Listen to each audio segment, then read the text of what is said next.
English. Yes, why Yes, not? we are speaking English. So our newspaper, The Florentine, represents an international community, and we're art lovers. I myself came for the art. And so it always surprises us, as major consumers of Italian art, that Italians don't go to their museums. We read this terrible statistic from ISTA, 28% of Italians have visited a museum in the previous year. Why is this? What is the fundamental concept in Italian culture that means that Italians aren't going to their museums? No, there's a pretty difference between being part of the Reforma and the Contra-Reforma. The Italian culture does not conceive as a duty to get knowledge.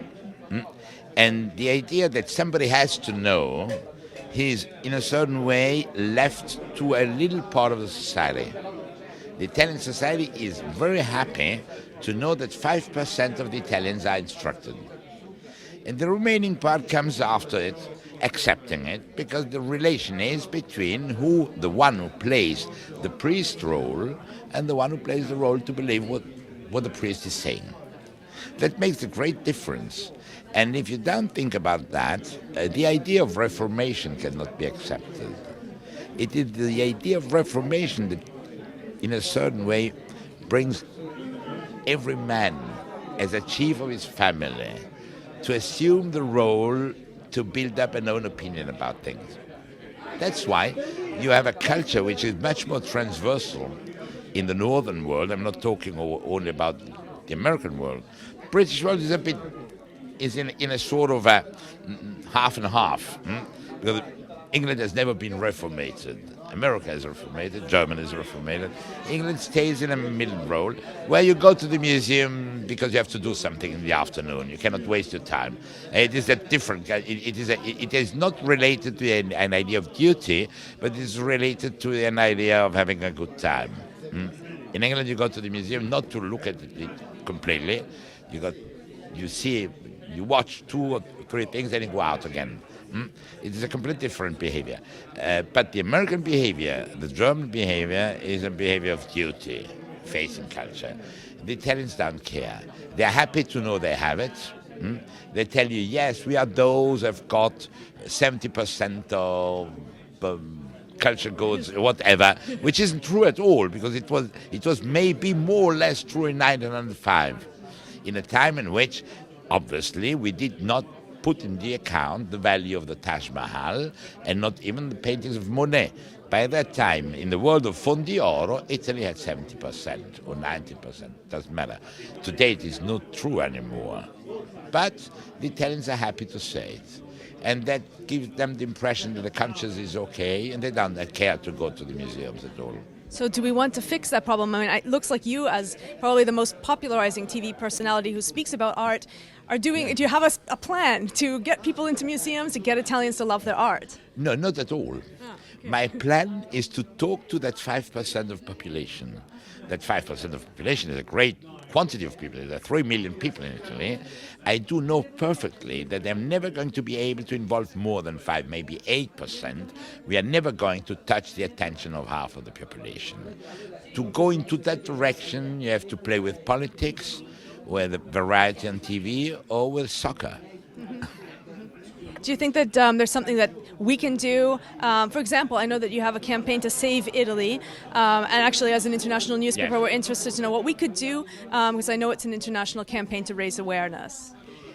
It is a campaign just trying to explain that Italy does not belong to the Italians.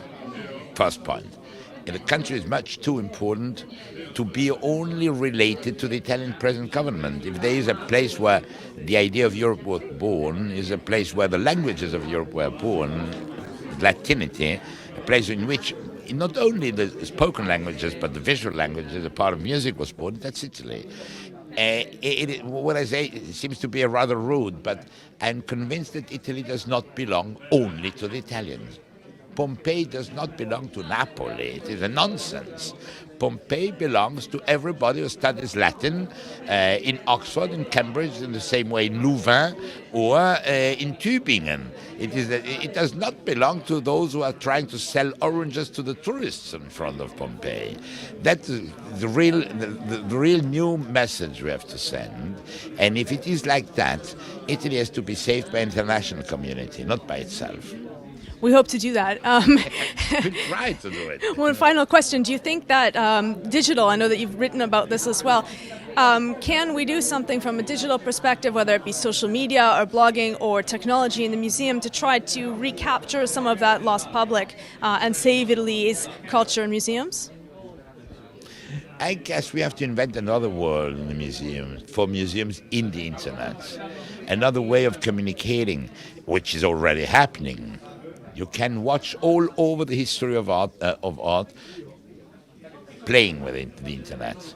So, does internet help the museum? Certainly.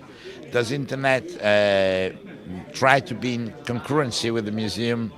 I guess not. It is another world. It is like changing what we were talking about it before.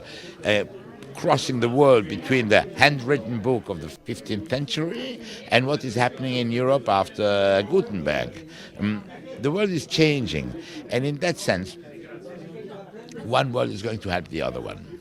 And the sort of intelligence, the knowing of unknown things that internet gives is very high.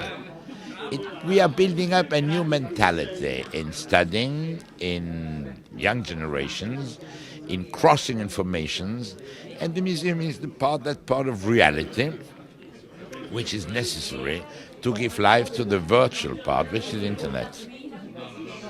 Thank you so much. It's very, very much a pleasure. Thank you. Thanks for the opportunity. Thank you.